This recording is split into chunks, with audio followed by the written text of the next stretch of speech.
ஒரு நிமிஷம் கிட்ட கம்ப்ளீட் ஆயிடுச்சு காய்ஸ்.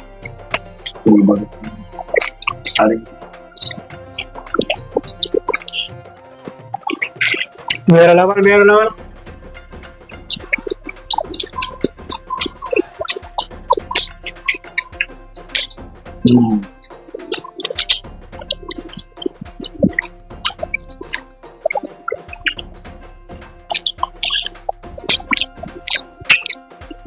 சம்பலோடையும் பிரியாணி சாப்பிடும்போது வேற ஒரு டேஸ்ட், தயிர் பச்சடியோட வேற ஒரு டேஸ்ட் வந்து.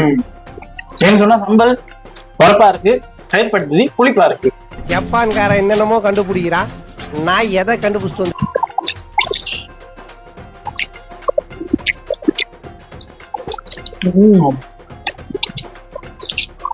நல்லா இருக்கு.